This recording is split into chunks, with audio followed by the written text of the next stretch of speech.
Hello बच्चों, जय हिंद। Welcome to ITLC online. Last time हम लोगों ने बायो में कंप्लीट कर लिया था मोड ऑफ न्यूट्रिशन। कंप्लीट हो गया था ऑटोट्रॉपिक और हेटरोट्रॉपिक मोड ऑफ न्यूट्रिशन। आज हम लोग नेक्स्ट टॉपिक स्टार्ट करेंगे, रेस्पिरेशन। तो स्टार्ट करते हैं रेस्पिरेशन से। रेस्पिरेशन होता क्या है? The process by which energy is release from the food is known as respiration. आप इसमें एरोबिक एनारोबिक रेस्पिरेशन पढ़ोगे और साथ साथ में आप लोग ये पढ़ोगे कि लैक्टिक एसिड का हमारे बॉडी में फॉर्मेशन कैसे होता है जब ऑक्सीजन की सप्लाई लिमिटेड हो जाती है। और साथ साथ में आप देखोगे कि ईस्ट में फर्मेंटेशन कैसे होता है हमारे बॉडी में, नॉर्मल कंडीशन में रेस्पिरेशन कैसे चलती है, एटीपी फॉर्मेशन कैसे होता है और एटीपी जब ब्रेक डाउन होता है उससे कैसे क्या एनर्जी रिलीज होती है।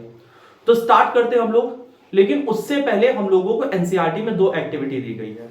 उन एक्टिविटी से स्टार्ट करते हैं और शुरू करते हैं आज का टॉपिक, ठीक है। तो सबसे पहले एनसीईआरटी ने आपकी एक एक्टिविटी करवाया है कि आपको एक्टिविटी करनी है। क्या एक्टिविटी करनी है? एक्टिविटी में हमको यह पता करना है कि जो अमाउंट ऑफ कार्बन डाइऑक्साइड है, the amount of carbon dioxide is more in exhaled air as compared to atmosphere। इसका क्या मतलब है? आपको पहली एक्टिविटी ये करनी है कि जो अमाउंट ऑफ एक्सहेल्ड एयर होता है, जैसे हमने सांस लिया और सांस छोड़ दिया, हमने जब इनहेल किया तो ऑक्सीजन गई, एक्सहेल किया तो CO2 निकली। साथ साथ में हमारे इन्वायरमेंट में भी कार्बन डाइऑक्साइड है। तो हमको इसमें ये एक्टिविटी से पता करना है कि जो अमाउंट है कार्बन डाइऑक्साइड का वो हमारे एटमॉस्फेयर में ज्यादा है या फिर जो एयर हम रिलीज करते हैं उसमें ज्यादा है। तो इसके लिए आपको करना क्या है? आपको पता है कि जो लाइम वाटर होता है, लाइम वाटर जब किसके कांटेक्ट में आता है? कार्बन डाइऑक्साइड के कांटेक्ट में। तो लाइम वाटर कैसा हो जाता है? मिल्की हो जाता है। यहां तक कोई प्रॉब्लम नहीं है। तो आपको क्या करना है? 2 टेस्ट ट्यूब में फ्रेशली प्रिपेयर्ड लाइम वाटर ले लेना है। ये 2 टेस्ट ट्यूब लिया आपने, हालांकि ये ग्लास लग रहा है लेकिन इसको टेस्ट ट्यूब आपको एज्यूम करके चलना है, ठीक है। इस टेस्ट ट्यूब में आपको क्या करना है? लाइम वाटर लेना है, लाइम वाटर लेना है। और यहां पे भी आपको क्या लेना है? लाइम वाटर लेना है। आपको दोनों जगह लाइम वाटर लेना है। इसके बाद आपको क्या करना है? ये ए हो गया, ये बी हो गया। इसके बाद इसमें आपको क्या करना है? लाइम वाटर में आपको एक्सहेल एयर आपको इसमें ऐड करनी है, यानी कि जो आप रिलीज कर रहे हो कार्बन डाइऑक्साइड, आपको वो ए वाले केस में ऐड करनी है। बी वाले केस में आपको क्या लेना है? एक पिचकारी लेनी है, पिचकारी। या फिर पिचकारी की जगह, पिचकारी बहुत बड़ा हो जाएगा, टेस्ट ट्यूब में का कोई मतलब नहीं है, तो पिचकारी की जगह आप वो ले लेना इंजेक्शन निडल, ठीक है। इंजेक्शन ले लेना, इंजेक्शन ले लेना, उसके आगे की निडल हटा देना।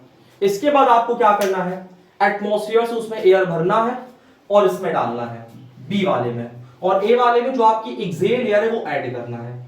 यहां तक बात समझ में आ रही ना? आपकी ऑब्जर्वेशन क्या होगी इस एक्टिविटी को करने के बाद? ऑब्जर्वेशन क्या होगी? ऑब्जर्वेशन ये होगी कि जो लाइम वाटर है, lime water turns milky more rapidly in case of test tube A. यानी कि जो लाइम वाटर है, लाइम वाटर मिल्की में कन्वर्ट हो जाएगा बहुत जल्दी से। किस केस में? ए वाले केस में, क्योंकि जो एयर आप रिलीज करते हो उसमें CO2 ज्यादा होता है। इससे हमको यह पता चलता है कि the air which we exhale has more CO2 as compared to atmosphere। यहां तक कोई प्रॉब्लम तो नहीं है? आपको आई होप ये एक्टिविटी समझ में आ गई होगी, कोई दिक्कत नहीं है। इसके बाद एक और एक्टिविटी एनसीईआरटी की है। वो एक्टिविटी क्या है ध्यान से समझना, इसका स्क्रीनशॉट वगैरह लेना हो तो ले लो। चलो अब हम अगली एक्टिविटी की तरफ चलते हैं और नेक्स्ट एक्टिविटी अब हम लोग एनसीईआरटी की देखते हैं। बहुत ध्यान से समझना, अगली एक्टिविटी एनसीईआरटी आपकी क्या कहती है। अगली एक्टिविटी में आपको क्या करना है, आपको फिर से क्या करना है, आपको यह पता करना है कि जब ईस्ट फर्मेंटेशन करता है, ईस्ट क्या करता है, फर्मेंटेशन करता है, फर्मेंटेशन करता है तो कौन सी एयर रिलीज होती है। ठीक है, जब ईस्ट फर्मेंटेशन करता है तो यानी during fermentation of east which air is released. अब जब ईस्ट फर्मेंटेशन करता है तो कौन सी एयर रिलीज होती है। ठीक है, आपको इसके लिए क्या करना है, फिर से एक टेस्ट ट्यूब लेना है। इस टेस्ट ट्यूब में आपको थोड़ा सा फ्रूट जूस ले लेना है, फ्रूट जूस। और फ्रूट जूस में क्या होता है, फ्रूट जूस में होता है आपका शुगर, और आपको इसमें वन पिंच यानी थोड़ा सा इसमें क्या ऐड कर देना है, ईस्ट ऐड कर देना है। ठीक है, इसके बाद क्या करना है, आपको इसको ऐसा सेटअप करना है कि ये ऊपर से कॉर्क से ब्लॉक कर दो। किससे ब्लॉक करना है, कॉर्क से। और कॉर्क से ब्लॉक करने के बाद एक ऐसे पाइप लेना है और इस पाइप को सीधे इसके साथ कनेक्ट कर देना है, और इसको भी ऊपर किससे ब्लॉक कर देना है, कॉर्क से। यानी अगर कुछ यहां से निकल रहा हो तो सीधे यहां पहुंचे। और इसमें क्या लेना है, आपको लाइम वाटर लेना है, लाइम वाटर लेना है। समझ बात आई। यहां पे भी क्या होगा, जो लाइम वाटर होगा ना बच्चा, लाइम वाटर कैसे कन्वर्ट हो जाएगा, लाइम वाटर कन्वर्ट हो जाएगा मिल्की में। बात समझ में आ रही है ना, इस केस में भी लाइम वाटर मिल्की में कन्वर्ट हो जाएगा। इसका मतलब जब फर्मेंटेशन होता है तो कौन सी गैस रिलीज होती है, कार्बन डाइऑक्साइड रिलीज होती है। लेकिन ये प्रोसेस फास्ट होगा कि स्लो होगा, तो ये प्रोसेस स्लो होगा। बात समझ में आई, क्योंकि फर्मेंटेशन में टाइम लगता है, धीरे धीरे CO2 निकलेगी और धीरे धीरे लाइम वाटर किसमें कन्वर्ट होगा, मिल्की में कन्वर्ट होगा। याद, ये दोनों एक्टिविटी आपको समझ में आ गई होगी। अब हम लोग आगे समझते हैं एरोबिक और एनारोबिक रिस्पायरेशन, और रिस्पायरेशन के बारे में समझते हैं, तो ध्यान से समझना। ठीक है, अगला टॉपिक अब हम लोग स्टार्ट करने जा रहे हैं, aerobic respiration and anaerobic respiration. बहुत ध्यान से समझना अगला वाला, aerobic and anaerobic respiration. Start करते हैं, चलो देखो ध्यान से। सबसे पहले हमको समझना है एरोबिक रिस्पायरेशन। सबसे पहले रिस्पायरेशन समझ लो। रिस्पायरेशन क्या होता है इसके बारे में हम लोग जानते हैं। रिस्पायरेशन क्या होता है, the process by which energy is released from the food. तो रिस्पायरेशन होता क्या है बच्चा, यहां पे एक ऐसा प्रोसेस जिससे एनर्जी रिलीज होती है फूड से, इसी को हम लोग बोलते हैं रिस्पायरेशन। बात समझ में आ गई ना। अब टाइप ऑफ रिस्पायरेशन की अगर हम बात करें, टाइप ऑफ रिस्पायरेशन, तो टाइप ऑफ रिस्पायरेशन में कितने टाइप होते हैं, 2 टाइप। सबसे पहला होता है एरोबिक रिस्पायरेशन। एरोबिक रिस्पायरेशन में क्या होता है, it occur in presence of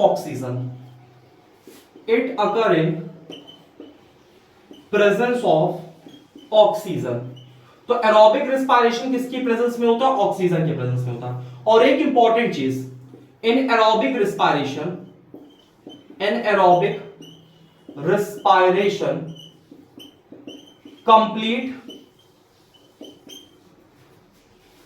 complete oxidation of glucose, अगर कंप्लीट ऑक्सीडेशन ऑफ ग्लूकोज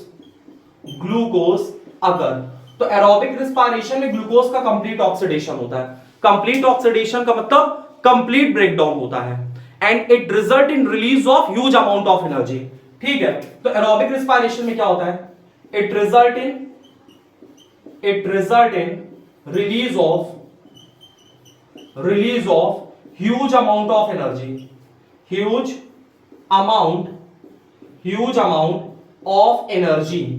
ठीक है, यहां पे क्या होता है, huge amount of energy release होती है, मतलब कि बहुत ज्यादा एनर्जी रिलीज होती है आपकी एरोबिक रिस्पायरेशन में। एरोबिक रिस्पायरेशन होता क्या है, it occur in presence of oxygen. Aerobic respiration किसके प्रेजेंस में होता है? ऑक्सीजन के प्रेजेंस में होता है। क्लियर है? इसमें दूसरा पॉइंट क्या होता है? कंप्लीट ऑक्सीडेशन ऑफ ग्लूकोज, यानी ग्लूकोज पूरी तरह से ब्रेक डाउन हो जाता है और ढेर सारी एनर्जी निकलती है। करीब 38 एटीपी हम बना सकें इतनी एनर्जी रिलीज होती है। इसके साथ साथ में it result in release of huge amount of energy, और इसमें एनर्जी बहुत ज्यादा निकलता है, उसे हम लोग एटीपी बना लेते हैं। जबकि एनारोबिक रिस्पायरेशन क्या होता है? एनारोबिक रिस्पायरेशन की अगर हम बात करें, रिस्पायरेशन की बात करें, तो इसमें क्या होता है? एनारोबिक रिस्पायरेशन में it occurs in absence of oxygen, absence of oxygen. ये ऑक्सीजन के एब्सेंस में होता है एनारोबिक रिस्पायरेशन, या फिर लैक ऑफ ऑक्सीजन। और इसमें होता क्या है? It in anaerobic respiration, in anaerobic respiration partial breakdown of glucose अगर partial oxidation लिख सकते हो, partial oxidation of glucose अगर, तो एरोबिक में क्या होता है? ग्लूकोज का कंप्लीट ऑक्सीडेशन होता है जिससे एनर्जी बहुत ज्यादा रिलीज होती है।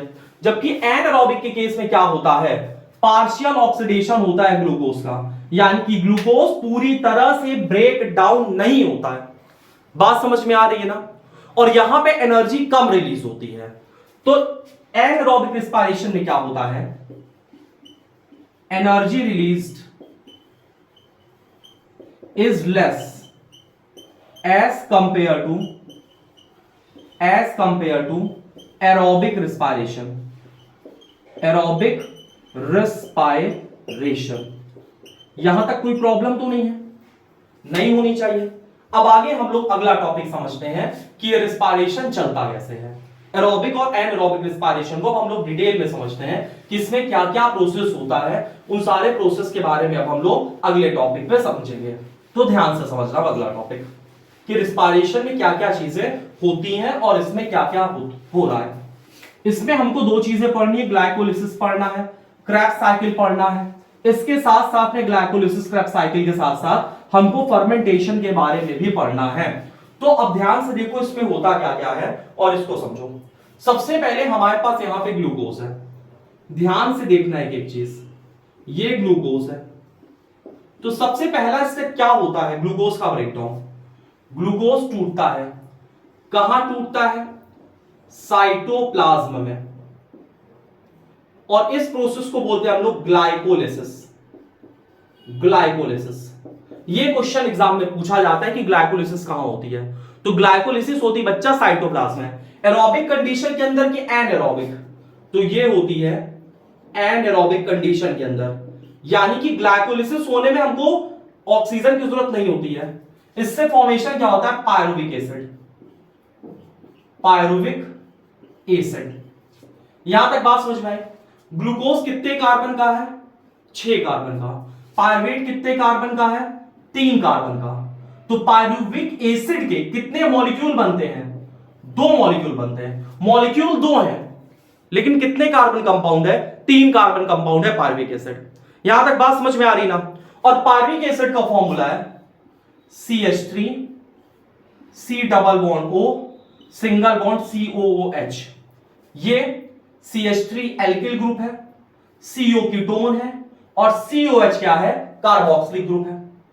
एक और इंपॉर्टेंट चीज तुमको समझना है, ग्लूकोज से पायरुविक एसिड बनना, यानी कि जो ग्लाइकोलिसिस होता है ना, it is common in all organism, यानी कि ग्लूकोज से पायरुविक एसिड का बनना ये ऑलमोस्ट हर ऑर्गेनिज्म में कॉमन है, चाहे एरोबिक हो चाहे एनारोबिक हो। यानी कि एनर्जी तो भैया यहां से मिल ही जाएगी ग्लाइकोलिसिस से, भले आगे का प्रोसेस होना हो। बात समझ में आ रही है ना? तो एनर्जी का ये सोर्स रहेगा ही। अब पायरुविक एसिड के साथ आगे कैसी कंडीशन होती है, इस बेसिस पे आगे एरोबिक और एनारोबिक कंडीशन होती है। सबसे पहले आपको क्या समझना है? ग्लूकोज ब्रेकडाउन हुआ पायरुविक एसिड में, ये प्रोसेस कहां चलता है? साइटोप्लाज्म में चलता है। इसको क्या बोलते हैं? ग्लाइकोलिसिस बोलते हैं। कैसी कंडीशन में होता है? एनारोबिक कंडीशन में होता है। यहां तक बात समझ में आई? ये कॉमन है सारे ऑर्गेनिज्म में। पायरुविक एसिड 3 कार्बन का मॉलिक्यूल है और पायरुविक एसिड के टोटल कितने मॉलिक्यूल बनते हैं? 2 मॉलिक्यूल। फॉर्मूला क्या है? CH3CO COOH। और CO कौन सा ग्रुप होता है? Ketone group. और COH कौन सा ग्रुप होता है? ये ग्रुप होता है तुम्हारा कार्बोक्सिलिक ग्रुप। यहां तक कोई प्रॉब्लम नहीं है ना? अब हम इसको थोड़ा सा शॉर्ट में लिखेंगे और आगे थोड़ा लॉन्ग में लिखेंगे, तो वो आप लोग समझ लेना। इसको बाकी आप लोग नोट कर लो, ठीक है? ये आप लोग नोट कर लो। अब हम इसी चीज को थोड़ा सा शॉर्ट में लिखेंगे ताकि हम आगे की चीजें आपको एक्सप्लेन कर सकें। ध्यान से देखो, यहां पे था C6H12O6 ग्लूकोज। यहां पे क्या हुआ? साइटोप्लाज्म। और साइटोप्लाज्म में क्या हुआ बच्चा? ग्लाइकोलिसिस। इससे क्या बना? Pyruvic acid. ठीक है, अब ध्यान से देखो पायरुविक एसिड के साथ क्या क्या होता है। अगर पायरुविक एसिड किसके प्रेजेंस में जाता है? In presence of oxygen. Plus का मतलब होता है प्रेजेंस ऑफ ऑक्सीजन। तो ये कहां पे रहता है? माइटोकॉन्ड्रिया में। माइटोकॉन्ड्रिया, आपने एक लाइन क्लास 9th में पढ़ी होगी। Mitochondria is the site of aerobic respiration. यानी एरोबिक रेस्पिरेशन के लिए कौन रिस्पॉन्सिबल होता है? माइटोकॉन्ड्रिया रिस्पॉन्सिबल होता है। और आप 11th में इसकी ईटीएस साइकिल पढ़ोगे, समझ में आता है? यानी कि कैसे माइटोकॉन्ड्रिया एनर्जी फॉर्मेशन करता है, F0 F1 पार्टिकल का रोल क्या होता है, ये सारी चीजें आप क्लास 11th में पढ़ोगे। लेकिन यहां पे आपको क्या समझना है वो समझो। In presence of oxygen mitochondria में क्रेब्स साइकिल चलती है। ध्यान देना, क्रेब्स साइकिल चलती है। यानी कि ये हम किसकी बात करने जा रहे हैं? एरोबिक रेस्पिरेशन के। तो ग्लूकोज ब्रेक डाउन होता है साइटोप्लाज्म में, ग्लाइकोलिसिस करता है और पायरुविक एसिड बनता है। पायरुविक एसिड को अगर ऑक्सीजन मिल गया और माइटोकॉन्ड्रिया मिल गया तो क्रेब्स साइकिल चलेगी। और क्रेब्स साइकिल चलने पे क्या होता है? कार्बन डाइऑक्साइड बनता है, प्लस वाटर बनता है, प्लस एनर्जी बनती है। और इस एनर्जी से कितने एटीपी बन सकते हैं? 38 एटीपी रिलीज होते हैं इस एनर्जी से। अब कुछ टिश्यू में 38 बनते हैं, कुछ में 36 बनते हैं, वो आप आगे पढ़ोगे। लेकिन हम एक स्टैंडर्ड टर्म 38 एटीपी लेके चलते हैं, एडिनोसिन ट्राइफॉस्फेट, जिसको energy currency of the cell बोला करते हैं। और आपने ये पढ़ा था ग्लूकोज कितने कार्बन का है? 6 कार्बन। तो यहां कंप्लीट ऑक्सीडेशन हो गया ग्लूकोज का, कंप्लीट ब्रेकडाउन हो गया। तो कितने CO2 निकलेंगे? 6 CO2 निकलेंगे। बात समझ में आ रही है कि नहीं आ रही है? कोई प्रॉब्लम नहीं है? फिर से समझो एक बार। यहां पे ग्लूकोज है, ग्लूकोज साइटोप्लाज्म में ग्लाइकोलिसिस करता है, पायरुविक एसिड बनाता है। Pyruvic acid in presence of oxygen, mitochondria के अंदर क्रेब्स साइकिल चलती है और 6 CO2 बनता है, वाटर रिलीज होता है और साथ साथ में यहां पे 38 एटीपी बनती है। कोई प्रॉब्लम नहीं है? इसके बाद कभी कभी क्या होता है? Lack of oxygen. Lack of oxygen, oxygen की कमी हो जाती। जैसे तुम खूब दौड़ रहे हो, अब हैवी एक्सरसाइज करो, हैवी ट्रेनिंग करो, तो उस टाइम पे बच्चा क्या होगा? उस टाइम पे ऑक्सीजन तुम्हारे लेने का तुम्हारी बॉडी क्या करेगी? ऑक्सीजन की उस टाइम तुम्हारी बॉडी ज्यादा जरूरत होगी, तो तुम्हारा बॉडी रेट ऑफ ब्रीथिंग बढ़ा देगा। लेकिन अब फिर भी भाई साहब तुम हैवी एक्सरसाइज कर रहे हो, दुनिया कह रही है भाई साहब छोड़ दोगे, तुम कसम खा के निकलो कि जब तक 15-20 पैक नहीं बन जाएंगे तब तक आज जिम नहीं छोड़ेंगे। तो उस कंडीशन में क्या होगा? ऑक्सीजन की कमी हो जाएगी, क्योंकि ऑक्सीजन का कंजप्शन फास्ट होगा और उतनी सप्लाई होने नहीं पाएगी। तो इस कंडीशन में लैक ऑफ ऑक्सीजन में तुम्हारे मसल में क्रैम्प होगा। मसल में क्या होगा? क्रैम्प्स होगा। क्रैम्प्स का मतलब दर्द शुरू हो जाएगा। हालांकि बाद में मसाज कर लो, हल्का गुनगुने पानी से नहा लो तो सब सही हो जाता है, कोई दिक्कत नहीं होती है, ठीक है। बाकी मसल में क्रैम्प हो जाएगा और इससे बनेगा लैक्टिक एसिड। क्या बनेगा? Lactic acid. लैक्टिक एसिड क्या होता है? CH3 सिंगल बॉन्ड CH, यहां OH, OH बाबू अल्कोहल होता है और यहां लग गया COOH, तो ये बन गया आपका कौन सा एसिड? लैक्टिक एसिड बन गया। लैक्टिक एसिड कितने कार्बन का होता है? लैक्टिक एसिड आपका 3 कार्बन का मॉलिक्यूल होता है। जैसे पायरुवेट कितने कार्बन का था? 3 कार्बन का। वैसे लैक्टिक एसिड कितने कार्बन का है? 3 कार्बन का है। तो जब पूरा और लैक्टिक एसिड के 2 मॉलिक्यूल बनेंगे, बात समझ में आ रही है ना? लैक्टिक एसिड के कितने मॉलिक्यूल बनेंगे? पूरे एक ग्लूकोज के ब्रेकडाउन में 2 मॉलिक्यूल बनेंगे। तो क्या यहां कार्बन बचा? कार्बन नहीं बचा, यानी CO2 नहीं बचा। समझ बात है? तो यहां CO2 रिलीज नहीं होगा, समझ बात आई। और क्या रिलीज होगा यहां, एनर्जी रिलीज होगी। और इस एनर्जी से कितने एटीपी बनाओगे, 2 एटीपी बनाओगे। तो जब लैक ऑफ ऑक्सीजन होता है मसल में क्रैम्प आते हैं, लैक्टिक एसिड बनता है और एनर्जी रिलीज होती है। यहां तक कोई प्रॉब्लम तो नहीं है, नहीं होनी चाहिए। और ऑक्सीजन है नहीं तो वाटर रिलीज होने का कोई चांस नहीं है। बात समझ में आ गई है ना। तीसरी कंडीशन बताते, तीसरा कंडीशन देखो, अगर पार्विक एसिड का यहां पे ईस्ट आ जाता है, ईस्ट, और यहां पे एब्सेंस ऑफ ऑक्सीजन होता है, एब्सेंस ऑफ ऑक्सीजन, तो होता है यहां फर्मेंटेशन, फर्मेंटेशन। और फर्मेंटेशन में फेवरेट चीज लोगों की बनती है होली की, वो क्या फेवरेट चीज है, इथेनॉल, यानी C2H5OH। ये आपका क्या है, इथेनॉल है। कितने कार्बन का है ये इथेनॉल, 2 कार्बन वाला है इथेनॉल। समझ बात आई ना। और कितने इथेनॉल बनेंगे, 2 इथेनॉल बनेंगे, यानी कि 4 कार्बन कंज्यूम हो गया। बच कितना रहा है, 2 CO2। तो यहां कितने CO2 निकलेंगे, 2 CO2 प्लस एनर्जी निकलेगी। और वो एनर्जी से कितना एटीपी बनाओगे तुम, 2 एटीपी बनाओगे। ये नहीं समझ में आया तो फिर से समझो। ये ग्लूकोज 6 कार्बन का है, पार्विक एसिड 3 कार्बन का है, और इसके कितने मॉलिक्यूल हैं, 2 मॉलिक्यूल है, तो यहां भी 6 कार्बन हो गया। तो एक पार्विक एसिड से 3 कार्बन डाइऑक्साइड, तो 2 पार्विक एसिड से 6 CO2, एक पार्विक एसिड से 1 लैक्टिक एसिड, दो पार्विक एसिड से, मतलब एक पार्विक एसिड से 1 लैक्टिक एसिड, तो 2 पार्विक एसिड से 2 लैक्टिक एसिड के मॉलिक्यूल। इसी तरह एक पार्विक एसिड से 1 इथेनॉल का मॉलिक्यूल, तो 2 पार्विक एसिड से 2 इथेनॉल का मॉलिक्यूल। तो 2 तो यहां 4 इथेनॉल यहां पे, मतलब 4 कार्बन यहां कंज्यूम हो गए। बच कितना कार्बन रहा है, 2 कार्बन। समझ बात है। तो ये 2 कार्बन CO2 के फॉर्म में रिलीज हो जाएगा। आई होप रिस्पायरेशन आपको समझ में आया होगा, कोई प्रॉब्लम यहां तक नहीं होगी। क्लियर है। अभी तक हमने क्या पढ़ा, हमारे साथ समझो। सबसे पहले हमने क्या किया, ग्लूकोज को ब्रेक डाउन किया पायरुविक एसिड में। कहां पे ब्रेक डाउन हुआ ग्लूकोज का, साइटोप्लाज्म में। इस प्रोसेस को क्या बोलते हैं, ग्लाइकोलिसिस, एरोबिक क्या, एनारोबिक, एनारोबिक कंडीशन। फिर अगर इसी पायरुविक एसिड को ऑक्सीजन मिल गया तो माइटोकॉन्ड्रिया के अंदर क्रेब्स साइकिल चलती है, और क्रेब्स साइकिल जब चलेगी तो वहां carbon dioxide plus water plus energy release होगा, और उस एनर्जी से कितने एटीपी बनेंगे, 38 एटीपी, 36 to 38 एटीपी। और कितनी CO2 निकलते, 6 CO2। अगर लैक ऑफ ऑक्सीजन हो गया तो मसल में क्रैम्प आ जाएगी, इससे लैक्टिक एसिड बनेगा और साथ साथ में एनर्जी रिलीज होगी। उससे कितना एटीपी बनाएंगे, 2 एटीपी।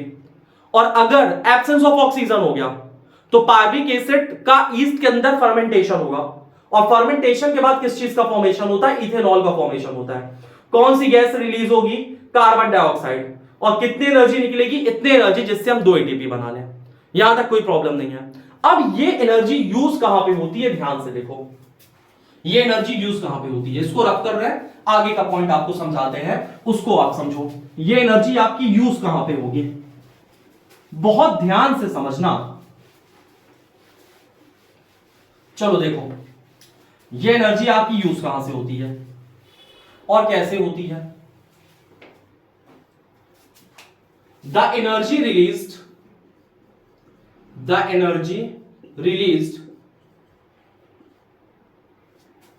in respiration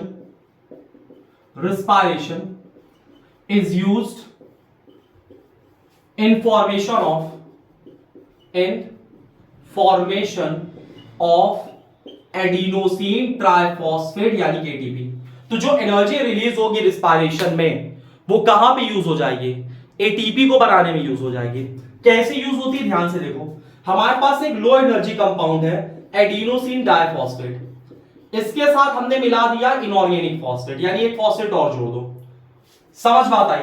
और जो एनर्जी निकली उस एनर्जी का यूज कर लो रिस्पायरेशन में, इससे क्या बन जाएगा, एटीपी, एडिनोसिन ट्राइफॉस्फेट। यहां तक कोई दिक्कत तो नहीं है। इस तरह से हमारी बॉडी में एटीपी बनती है।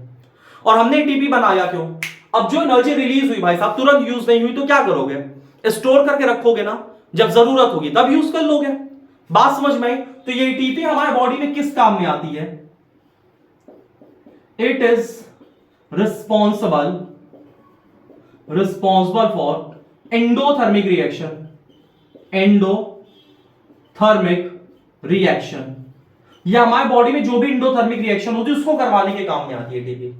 और जब एटीपी टूटती है तो क्या होता है, यहां जब एटीपी टूटती तो क्या होता है, एडीपी बनता है प्लस इनऑर्गेनिक फॉस्फेट बनता है प्लस एनर्जी रिलीज होती है। कितनी एनर्जी रिलीज होती है, 30.5 किलो जूल पर मोल। एक एटीपी के टूटने पे 30.5 किलो जूल पर मोल एनर्जी यहां पे रिलीज होती है। और ये एनर्जी किस काम में आती है, ये एनर्जी हमारे बॉडी में दुनिया भर के काम करवाने में आती है, जैसे formation of protein, protein formation के साथ साथ में कंडक्शन ऑफ नर्व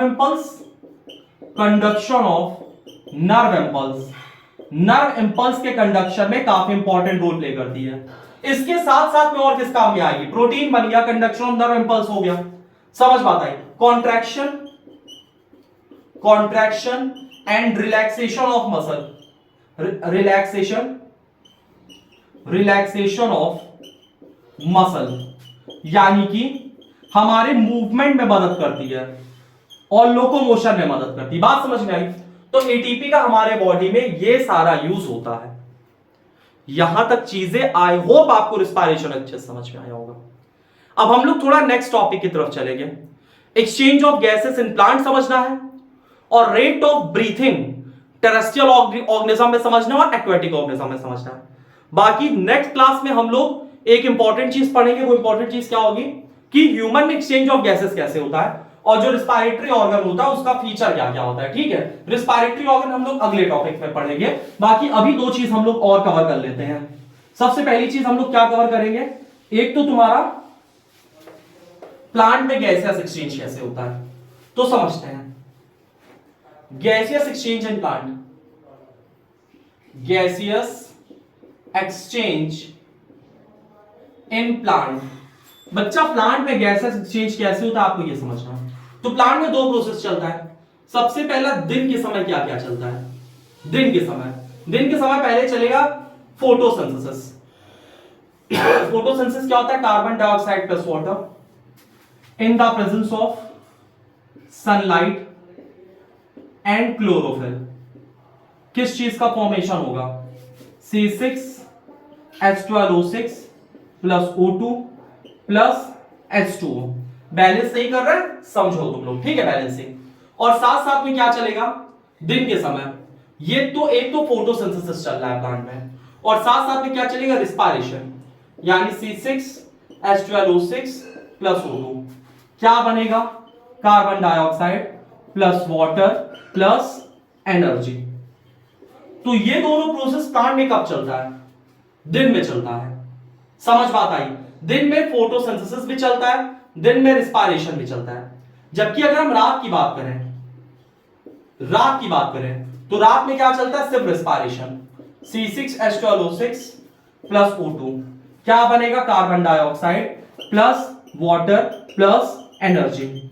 अब तुमने एक चीज बचपन में सुना होगा, प्लांट दिन के समय कौन सी एयर इनहेल करता है, कार्बन डाइऑक्साइड, और रात के समय क्या लेता है, ऑक्सीजन। यानी प्लांट दिन के समय कार्बन डाइऑक्साइड लेता है और निकालता ऑक्सीजन है, और रात के समय प्लांट क्या लेता है, रात के समय प्लांट लेता है ऑक्सीजन और निकालता क्या है, CO2। लेकिन ऐसा कैसे हो गया, जबकि सही बात यह है प्लांट दिन के समय CO2 भी लेता है, O2 भी लेता है, और रात के समय सिर्फ O2 लेता है। लेकिन हम ऐसा क्यों कहते हैं कि प्लांट दिन के समय CO2 लेता है और रात के समय O2 लेता है, इसका रीजन क्या है। देखो, दिन के समय फोटोसिंथेसिस चल रही है, तो फोटोसिंथेसिस चलने के टाइम पे यहां ऑक्सीजन रिलीज हुई, और प्लांट को रिस्पायरेशन के लिए ऑक्सीजन चाहिए। तो प्लांट क्या करेगा, जो फोटोसिंथेसिस से ऑक्सीजन निकली है प्लांट इसको यूज कर लेगा। समझ पाता है, प्लांट बाहर से ऑक्सीजन नहीं लेगा, जो फोटोसिंथेसिस से ऑक्सीजन निकली है इसको यूज कर लेगा, और बाकी जो एक्स्ट्रा ऑक्सीजन होगी वो बाहर रिलीज हो जाएगी। तो इसलिए हम लोग कहते हैं प्लांट दिन के समय कौन सी गैस रिलीज करता है, ऑक्सीजन, और प्लांट को दिन के समय CO2 की जरूरत है। तो जो रिस्पायरेशन में यहां CO2 निकलेगा प्लांट उसको यूज कर लेगा दिन के समय, और साथ साथ में जो इसको और एक्स्ट्रा CO2 चाहिए वो कहां से ले लेगा, प्लांट एटमॉस्फेयर से ले लेगा, एटमॉस्फेयर से प्लांट ले लेगा। समझ बात आई। तो दिन के समय हमने ये देखा डे टाइम में कि प्लांट ने एक्चुअल में ऑक्सीजन बाहर से लिया ही नहीं, जो यहां फोटोसिंथेसिस में रिलीज हो रही थी प्लांट ने उसी को यूज कर लिया। तो हमने ये देखा दिन के समय कि प्लांट ऑक्सीजन नहीं ले रहा है, बदले में ऑक्सीजन रिलीज कर रहा है जो एक्स्ट्रा बच गई, और साथ साथ में हमने देखा प्लांट CO2 ले रहा है। जबकि जो CO2 यहां रिलीज हुई है रिस्पायरेशन में, वो प्लांट यूज कर लेगा, इसके अलावा और बाहर से ले लेगा। तो प्लांट हमको दिन के टाइम में CO2 लेता हुआ दिखता है, लेकिन जब रात में ये फोटोसिंथेसिस बंद हो जाती है, उस टाइम पे प्लांट ऑक्सीजन कहां से लेता है? एटमॉस्फेयर से, और रिलीज क्या करता है? CO2 रिलीज करता है। बात समझ में आई? तो आपको ये समझ में आ गया होगा कि प्लांट दिन के समय कौन सी गैस लेता है और रात के समय कौन सी गैस लेता है।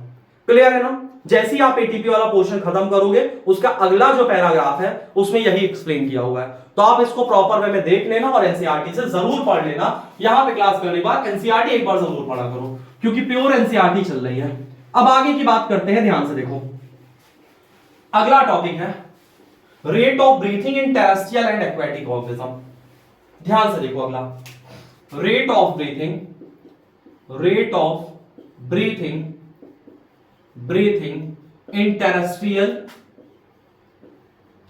इन टेरेस्ट्रियल एंड एक्वेटिक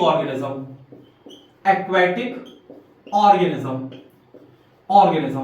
तो भैया rate of breathing aquatic organism में ज्यादा होती है as compare to terrestrial organism. कारण क्या है? क्योंकि जो एक्वेटिक ऑर्गेनिज्म होता है उनके सराउंडिंग में ऑक्सीजन का लेवल कम होता है, तो उनको जल्दी जल्दी सांस लेना पड़ता है जिससे कि ऑक्सीजन वो आसानी से ले सके। जबकि जो टेरेस्ट्रियल ऑर्गेनिज्म होते हैं उनके एटमॉस्फेयर में ऑक्सीजन बहुत ज्यादा होता है, तो वो एक ही बार में सांस लिए उनके बारे में मतलब ज्यादा ऑक्सीजन आ गई। एक एग्जांपल इसको ऐसे समझ सकते हो, आपके कमरे में चारों तरफ चना बिखरा हुआ है। अगर आपको चना उठाना है तो आपको बार बार मुट्ठी से चना उठाना पड़ेगा, ठीक है? मतलब दूर दूर चना है और आपको 100 दाने उठाने, तो आपको 100 बार उठाना पड़ेगा। लेकिन वहीं पे अगर बोरी है, बोरी में अगर आपका हाथ लगे उस कंडीशन में क्या होगा? आप एक ही बार में पता चला हाथ डाले, ढेर सारा चना निकाल दिया, क्योंकि बोरी में चना का अमाउंट ज्यादा है जबकि बाहर चना का अमाउंट कम है। इसी तरह पानी में जो एयर है, ऑक्सीजन है, वो कम है और एटमॉस्फेयर में ज्यादा है। तो हमको सांस लेना, हमने एटमॉस्फेयर से लिया, तुरंत बढ़ा के ऑक्सीजन चली है। लेकिन वहीं पे पानी में जो एक्वेटिक ऑर्गेनिज्म सांस लेते हैं उनको बार बार ऑक्सीजन लेना पड़ता है, जिससे कि तब उनका जो रिक्वायर्ड ऑक्सीजन का अमाउंट है वो फुलफिल होता है। तो ध्यान से समझना, rate of breathing in terrestrial and aquatic organism. तो जो रेट ऑफ ब्रीथिंग होता है, rate of breathing is more, ज्यादा होता है इन कैसे ऑर्गेनिज्म? टेरेस्ट्रियल के एक्वेटिक ऑर्गेनिज्म। तो rate of breathing is more in aquatic organism, या rate of breathing is faster in aquatic organism as compare to terrestrial organism.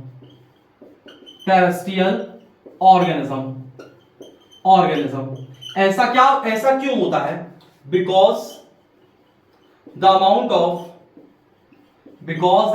Of oxygen present in water is less as compared to atmosphere, बात समझ में आ रही ना? एक और important चीज बता देते हैं, हम लोगों में एक्सचेंज ऑफ गैसेस कैसे होता है? लंग्स है। फिश में कैसे होता है? एक्वेटिक ऑर्गेनिज्म की बात करें, गिल्स, और गिल्स की कवरिंग को अपर कोलम कहते हैं। आपके एनसीईआरटी की एक्टिविटी में दिया गया है। आई होप आपको यहां तक क्लास समझ में आई होगी।